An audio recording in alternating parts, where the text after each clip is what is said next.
ബഹുമാനപ്പെട്ട അധ്യക്ഷൻ സോൾഡാറ്റിയുടെ president T Sarkeer, ബഹുമാനപ്പെട്ട ഉദ്ഘാടകൻ professor Kancha Ilaiah, solidarity general secretary Shri സാദിഖുള്ളിൽ, സർവശ്രീ UT Balakrishnan, Gafoor Puthuppadi, I Gopinath, KK Kochu, PA Kuttappan, എൻ്റെ പ്രിയ സുഹൃത്ത് doctor Fazal Gafoor, NP Chekkutty, Appanchira Ponnappan, Anuraj Thirumeni, OP Raveendran, Hameed Vaniyambalam, Manikandan, Unnikrishnan, അഭിനന്ദനായ Sheikh Muhammad Karakunnu, വേദിയിലും സദസ്സിലുമായുള്ള ബഹുമാന്യരെ, പ്രിയപ്പെട്ട സഹോദരി സഹോദരന്മാരെ, സുഹൃത്തുക്കളെ, നാട്ടുകാർ, രണ്ട് ബാനറിന്റെ കീഴിലാണ് നമ്മളിവിടെ അണിനിരന്നിരിക്കുന്നത്. ഒന്ന്, സംഘ് പരിവാർ കാലത്തും ഇന്ത്യക്ക് ജീവിച്ചേ പറ്റൂ. മറ്റൊന്ന്, മണ്ഡൽ കമ്മീഷൻ പിന്നിട്ട 25 വർഷം, ദളിത പിന്നോക്ക മുസ്ലിം മതന്യൂനപക്ഷ കൂട്ടായ്മ, ഇതോരോന്നും ഓരോ വിപുലമായ പ്രബന്ധങ്ങളുടെ വിഷയമാണ്. പ്രൊഫസർ കാഞ്ച എലയുടെ പ്രസംഗം മറ്റു ചില പ്രകോപനങ്ങളും സൃഷ്ടിച്ചിട്ടുണ്ട്. ഇവിടെ വിദ്യാഭ്യാസ മാധ്യമത്തെ സംബന്ധിച്ചിടത്തോളം വിഷയം വ്യത്യസ്തമായ അഭിപ്രായമുള്ള ഒരാളാണ് ഞാൻ. പക്ഷെ ഇപ്പം അതിലേക്ക് കടക്കുന്നില്ല. കാരണം അടിസ്ഥാനപരമായി ഇന്ന് ചർച്ച ചെയ്യേണ്ട വിഷയത്തിൽ നിന്ന് അത് മാറിപ്പോകുന്നുള്ളത് കൊണ്ടാണ്.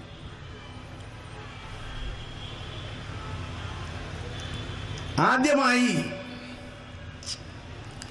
മണ്ഡലിനെ ആസ്പദമാക്കി സംസാരിക്കാനാണ് ഞാൻ ആഗ്രഹിക്കുന്നത്. മണ്ഡൽ റിപ്പോർട്ട് നടപ്പിലാക്കാനുള്ള തീരുമാനം പ്രഖ്യാപിക്കപ്പെട്ട ശേഷം അതിൻ്റെ ആദ്യ ശുപാർശ നടപ്പിലാക്കിക്കൊണ്ടുള്ള ഉത്തരവ് പുറപ്പെടുവിച്ച ശേഷമുള്ള 25 വർഷക്കാലമാണ് ഇവിടെ വിമർശിക്കപ്പെടുന്നത്.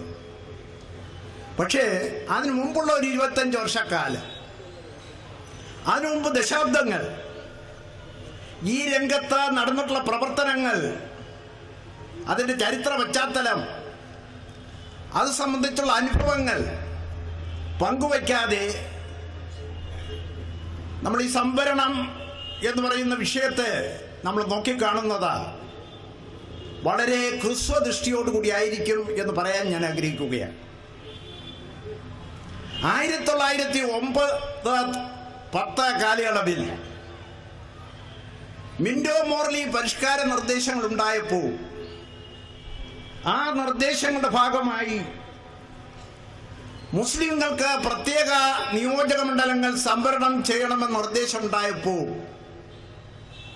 അതിനെ ശക്തിയുക്ത എതിർത്ത ദേശീയവാദിയായിരുന്നു Muhammad Ali Jinnah. We are Indians first, we are Indians last, our problems can be solved through only united India എന്ന് അദ്ദേഹം പറയാറുണ്ടായിരുന്നു. നമ്മൾ ആദ്യാവസാനം ഇന്ത്യക്കാരാണ്. നമ്മുടെ പ്രശ്നങ്ങൾ ഒരു അഖണ്ഡ ഭാരതത്തിലൂടെ മാത്രമേ പരിഹരിക്കപ്പെടുവാൻ കഴിയുള്ളൂ.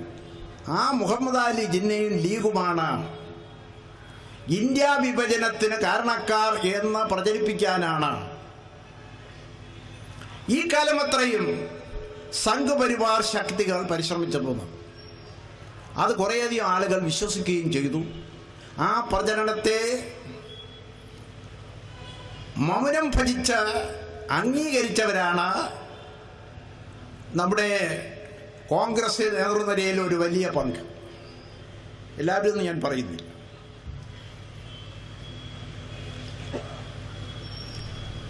കഴിഞ്ഞ നൂറ്റാണ്ടിൻ്റെ 2ാം ദശകത്തിൽ ഇന്ത്യ മഹാരാജ്യത്തെ ഐത്തയാദിക്കാർ ഒറ്റയ്ക്കും കൂട്ടായും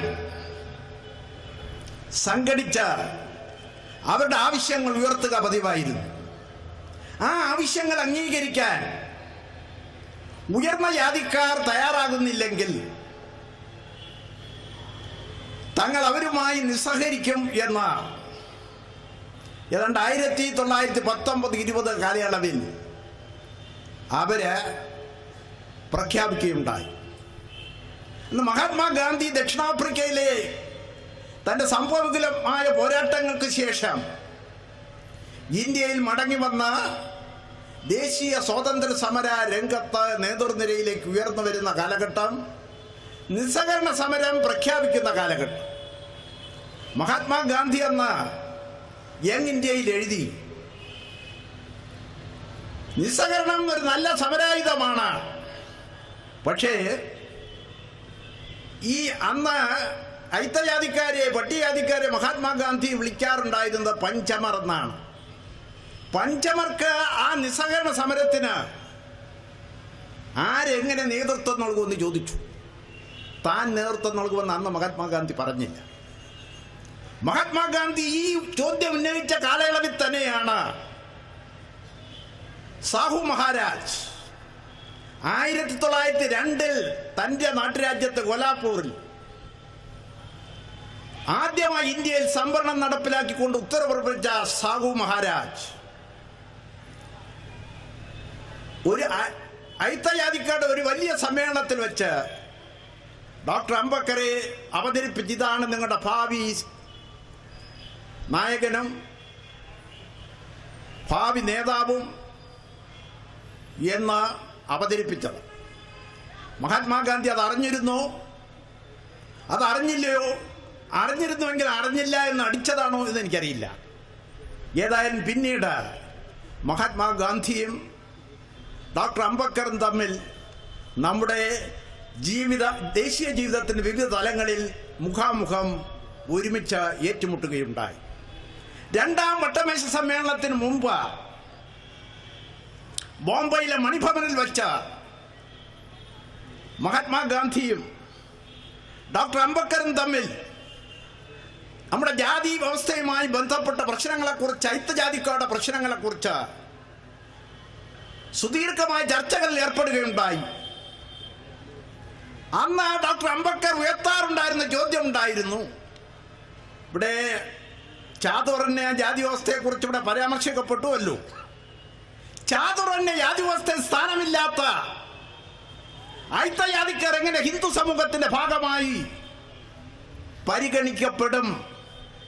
പരിഗണിക്കപ്പെടാൻ നിയമപരമായി എങ്ങനെ കഴിയുമെന്നുള്ള ചോദ്യമാണ് ഡോക്ടർ അംബേദ്കർ ഉന്നയിച്ചിരുന്നത്. ആ ചോദ്യം ഇന്നും പ്രസക്തമാണ്. സംഘപരിവാറിന്റെ വളയത്തിലേക്ക് പോകാൻ ഓങ്ങി നിൽക്കുന്ന ദളിത് സഹോദരന്മാരിൽ പലരും ഈ വസ്തുത മറന്നുപോകുകയോ മറന്നതായി നടിക്കുകയോ ചെയ്യുന്നുണ്ട്. അത് കഴിഞ്ഞ വട്ടമേശ സമ്മേളനം നടക്കാൻ പോവുകയാണ്.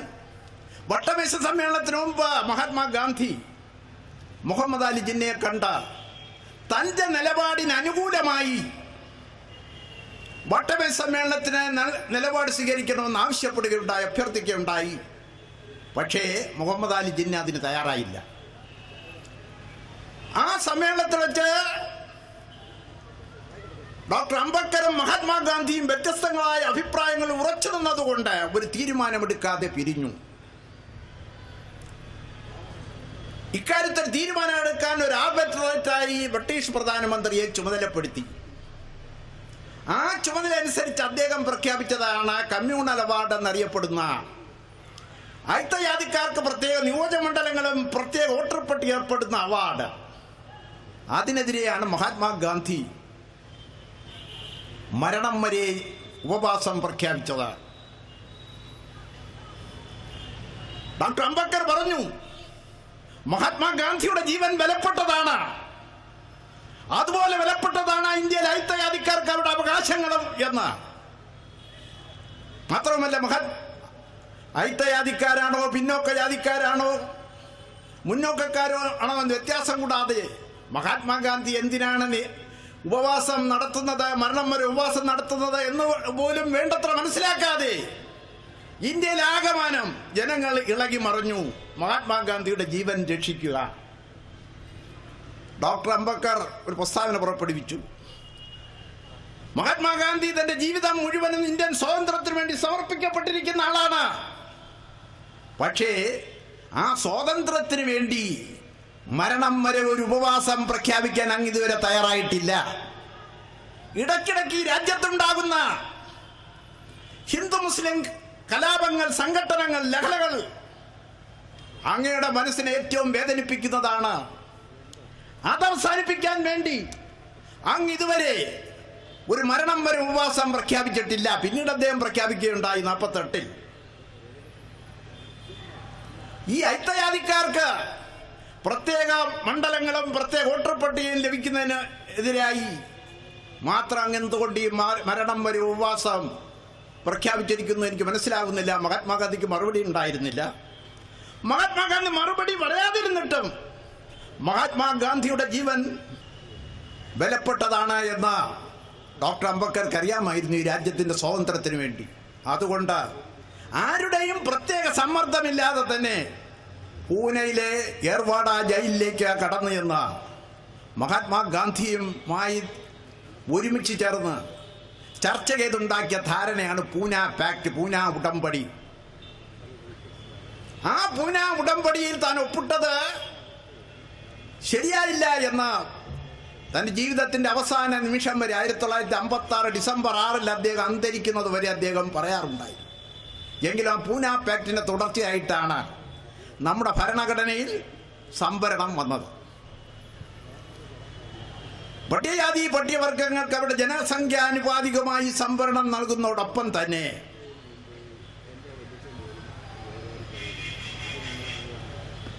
സാമൂഹികവും വിദ്യാഭ്യാസപരമായി പിന്നോക്കം നിൽക്കുന്ന ജനവിഭാഗങ്ങൾക്ക് സംവരണം നൽകാൻ കേന്ദ്ര ഗവൺമെന്റിന്, അതായത് യൂണിയൻ ഗവൺമെന്റിന്, പ്രവിശ്യ ഗവൺമെന്റുകൾക്ക് അല്ലെങ്കിൽ സംസ്ഥാന ഗവൺമെന്റുകൾക്ക് കമ്മീഷനെ നിയോഗിച്ച് റിപ്പോർട്ട് വാങ്ങി അതിന്റെ അടിസ്ഥാനത്തിൽ അവരുടെ ശുപാർശയുടെ അനുസരിച്ച് ചെയ്യാമെന്ന് പറഞ്ഞിരുന്നു. അതിന്റെ അടിസ്ഥാനത്തിൽ 1953-ൽ ആദ്യത്തെ പിന്നോക്ക സമുദായ കമ്മീഷനെ കാക്കാ കലേക്കർ കമ്മീഷനെ നിയമിച്ചത്. ആ കാക്കാ കലേക്കർ കമ്മീഷൻ റിപ്പോർട്ട് 1955-ൽ സമർപ്പിക്കപ്പെട്ടു. അന്ന് പ്രധാനമന്ത്രിയായിരുന്ന പണ്ഡിറ്റ് ജവഹർലാൽ നെഹ്റുവിന് ആദ്യം നടപ്പിലാക്കണം എന്ന ആഗ്രഹമുണ്ടായെങ്കിലും അന്ന് അദ്ദേഹത്തിന്റെ പാർട്ടി അടക്കം ഇന്ത്യയിലെ സവർണാധിപത്യ ശക്തികൾ അദ്ദേഹത്തെ നടപ്പിലാക്കാൻ അനുവദിച്ചില്ല എന്ന് മാത്രമല്ല 1957 അദ്ദേഹം ഇന്ത്യയിലെ സംസ്ഥാന മുഖ്യമന്ത്രിമാർക്ക് അയച്ച കത്തിൽ സംവരണമല്ല മറിച്ച് മെരിറ്റാണ് നോക്കേണ്ടത് എന്ന് സൂചിപ്പിച്ചുകൊണ്ട് കത്തെഴുതുകയും ചെയ്തു. ചരിത്രത്തെ ലേഖയാണ്. അങ്ങനെ പണ്ഡിറ്റ് ജവഹർലാൽ നെഹ്റു തുടർന്ന് ഭരിച്ച 1955 തൊട്ട് 64 വരെയുള്ള കാലയളവിൽ 9 വർഷ കാലയളവിലും, തുടർന്ന് ലാൽ ബഹദൂർ ശാസ്ത്രി ഭരിച്ച 18 മാസ കാലയളവിലും, പിന്നീട് പണ്ഡിറ്റ് ജവഹർലാൽ നെഹ്റുവിന്റെ പുത്രി ഇന്ദിരാഗാന്ധി ഭരിച്ച 11 വർഷ കാലയളവിലും കാക്കാ കലേക്കർ കമ്മീഷൻ റിപ്പോർട്ട് നടപ്പിലാക്കപ്പെടുകയുണ്ടായില്ല. 1977 അടിയന്തരാവസ്ഥ കാലത്ത് പല കക്ഷികൾ ഒരുമിച്ച് ചേർന്ന് ജനതാ പാർട്ടിയായി തെരഞ്ഞെടുപ്പിൽ മത്സരിച്ച സന്ദർഭത്തിൽ പ്രകടന പത്രികയിൽ അധികാരത്തിൽ വന്നാൽ കാക്കാ കലേക്കർ കമ്മീഷൻ റിപ്പോർട്ട് നടപ്പിലാക്കും എന്ന് പറഞ്ഞിരുന്നു.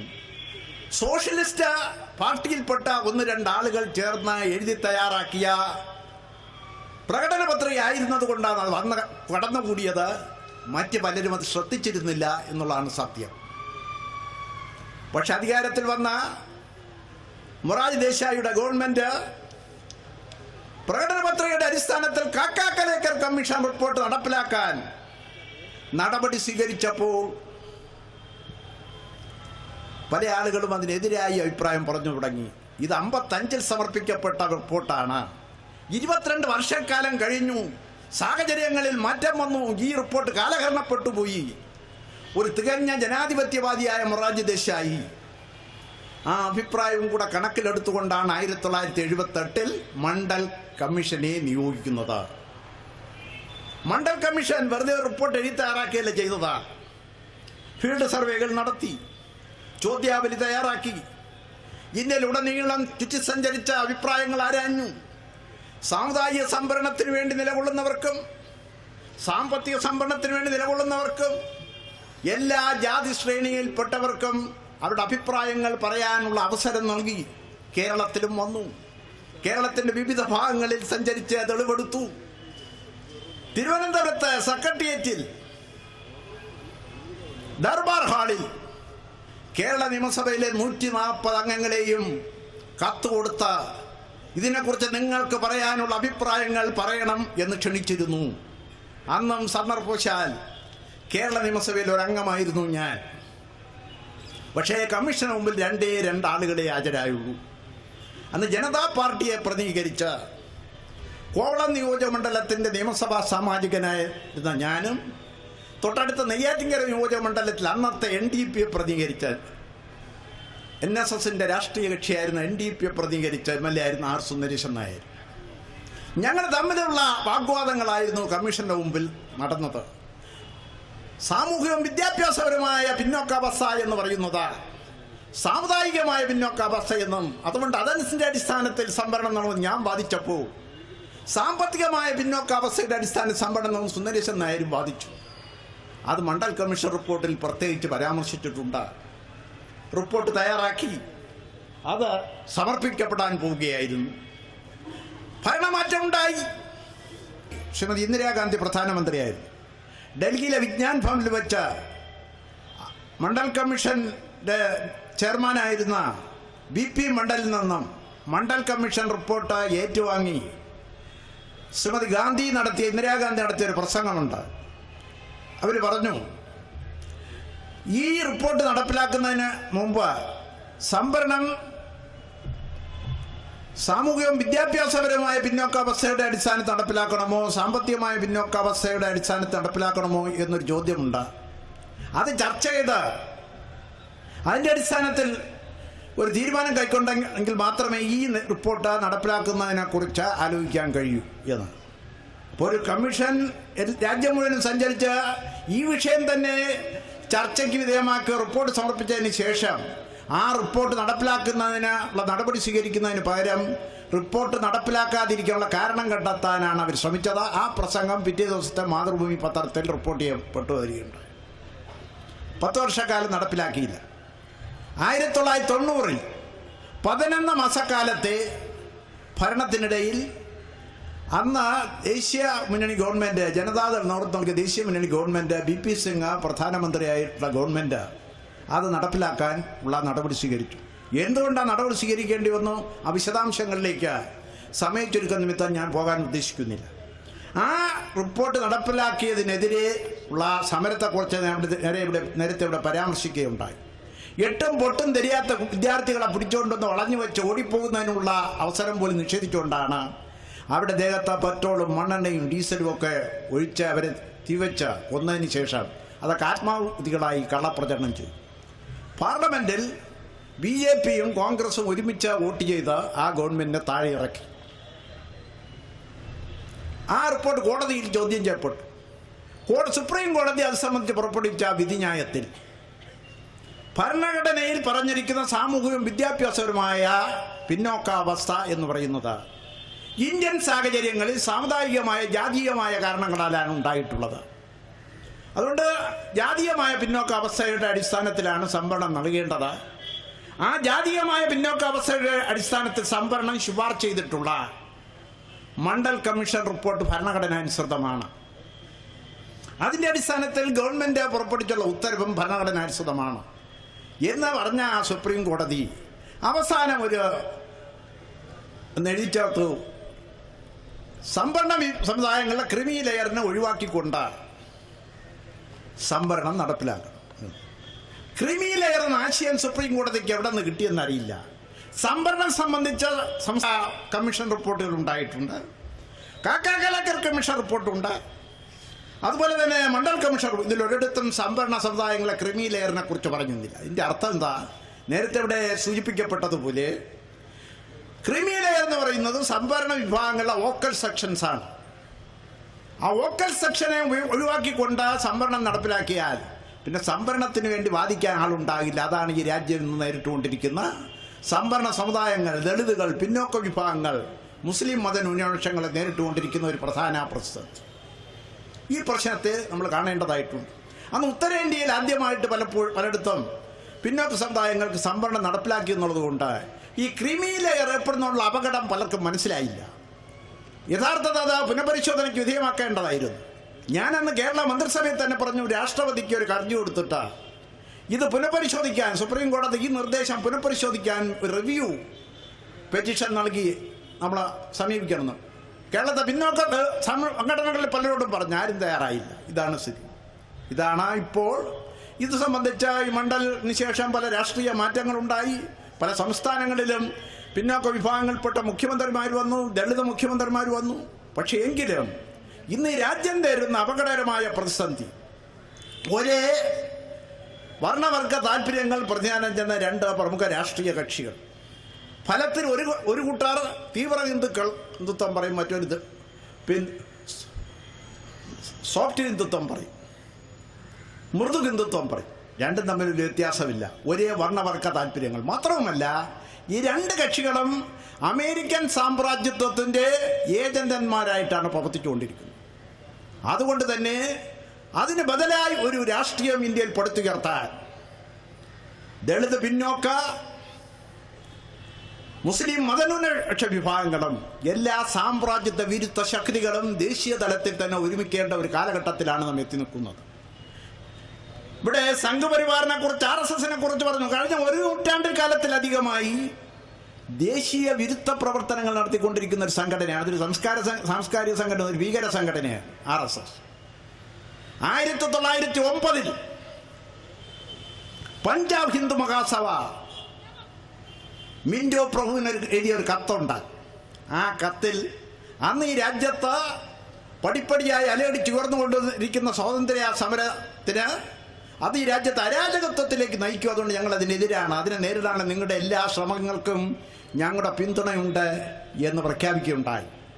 1914 ഹിന്ദു മഹാസഭ ദേശീയ തലത്തിൽ രൂപം കൊള്ളുകയുണ്ടായി. 1925 RSS രൂപമെടുക്കുന്നത്. 1925 ഹെഡ്ഗേവാർ ബംഗാളിലെ ഭീകരർക്ക് പരിശീലനം നൽകിക്കൊടുന്ന ആ അനുഭവവുമായിട്ട് വന്നുണ്ടാക്കിയ അർത്ഥ ഫാസിസ്റ്റ് സൈനിക സംഘടനയാണ് RSS. അത് അപകടകരമാണ്. നരേന്ദ്രമോദിയല്ല പ്രധാനമന്ത്രി, നരേന്ദ്രമോദിയല്ല ഭരിക്കുന്നത്. RSS പറയുന്ന അനുസരിച്ച് ഭരണം നടത്തിയില്ലെങ്കിൽ നരേന്ദ്രമോദിയെ പ്രധാനമന്ത്രി സ്ഥാനത്ത് നിന്ന് മാറ്റുമെന്ന് മാത്രമല്ല, ശാരീരികമായി പോലും വകവരുത്തി കളയും. അതാണ് RSS. 1977-79 കാലയളവിൽ ജനതാ ഭരണകാലത്ത് പഴയ ജനസംഘക്കാർ ഭരണത്തിലുണ്ടായിരുന്നു. അന്ന്